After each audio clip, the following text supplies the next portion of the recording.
Came from a short story I wrote when I was 20 years old, in which I imagined Africans invading England and revenging themselves for what the English had done in Africa, and also from many years of writing different attempts at a novel in which there was a siege.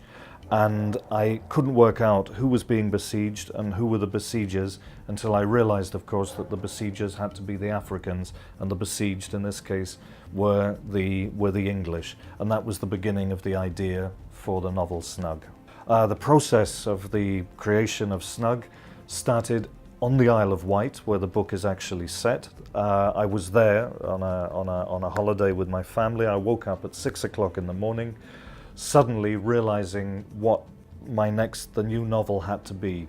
And I started making notes at 6 in the morning in the kitchen, and every day after that I got up early, or during the day I went on making notes. The ideas just kept on coming and coming and coming. One of the main sources of inspiration, in fact, was all the anger I used to feel, in fact still feel, but then I couldn't control it, when I was 19, 20, 21, 22, about what was happening to Africa. It was something that, you know, infuriated me, maddened me, that people were doing nothing except talking about it and showing the images. But they didn't seem to realize that we, the English, were part of this whole situation and could in fact solve the situation if we wanted. It made me furious. So that anger is one of the main inspirations, if you want, or sources for the book. In terms of work on the book, I started reading everything I could get my hands on, as they say, about Africa. African fiction, by which I mean fiction by Black African writers, African history, and then I realized at a certain point that I was never going to get the voice of the African characters right until I actually went to Africa, something I've never done.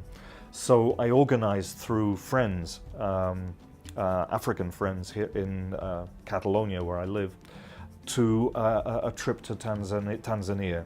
And in Tanzania I was only with Black African people, not with Europeans at all. It was a general situation, you know, right from when I was a little kid. We were all taught that basically African countries are countries which don't work, which don't have enough food, which are always getting involved in famines and wars and so on and so forth. But I had an idea that in a way this was all a huge trick, that in fact Africa wasn't only that, it was a lot more, but we weren't being told about it. And at the same time, the tragic aspects of what was happening in Africa were things that were perfectly solvable, that could easily be changed, but no one was really interested in doing it. And it was a general thing, you know, that I'd been sort of brought up always to have this English image of Africa as a place of disaster, inevitable disaster, and very little else. I chose the Isle of Wight for the location of the novel because when I was there it just seemed to me an incredibly cozy, friendly, but also very complacent place. In fact, it was almost too cozy and too friendly, which was exactly the atmosphere I wanted for the beginning of the novel.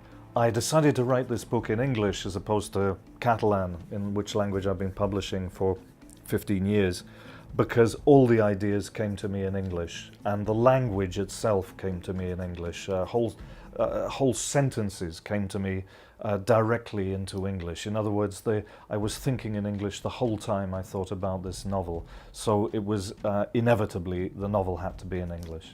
I decided to explain the story through different voices to stop myself being bored by one single voice, and therefore to stop the reader being bored by having just one single narrative voice, and in fact to stop the characters themselves from being bored by just having one narrative voice. So many different things go on in the novel, especially at the beginning, that really if you don't have those three narrative voices, at least at the beginning, later it gets calmer, then it's very difficult to explain all the different things that are going on in a completely different way.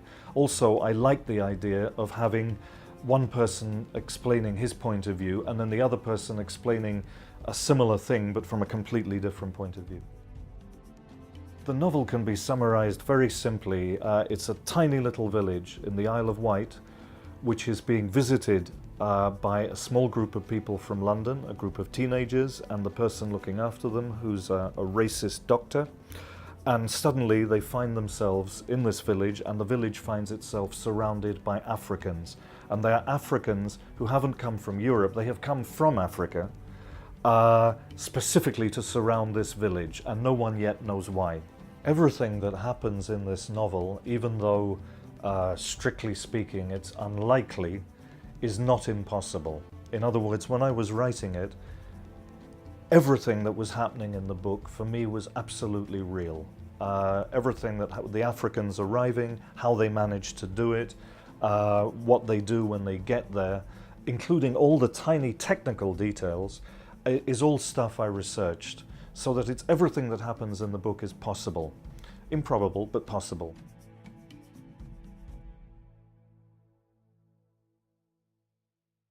One common reaction to most readers is that they don't forget the book. Put it like that. They have different reactions to it. They like different aspects of the book, often completely contradictory aspects, but all in common have this idea that it's something that sticks in their crop, that stays in their mind. All of them have said that, almost without exception. The phrase I like most is a phrase a friend of mine who's a very critical reader and has been very critical of some other stuff that I've written in the past. He's a great reader, in fact. He just used two words to sum up this book, and forgive the language: fucking original. And for me, that was, you know, it's not an imitation of anything, not a conscious imitation of anything. I'm not following any fashion, I'm not following any trend. I really don't care about that at all. So it's just the book as it is. If it does anything, perhaps, it maybe, especially white readers, would be perhaps interested, or how can I say that? White readers maybe are affected by the way it does deal, in a fictional way, with the whole subject of racism. Because most white people, in fact, are brought up to be racist in one way or another, you know, in a polite way, or in a rude and direct way, an ugly way. It's a problem that all white people have, in fact, and the book, in part, deals with that problem. So maybe there might be something.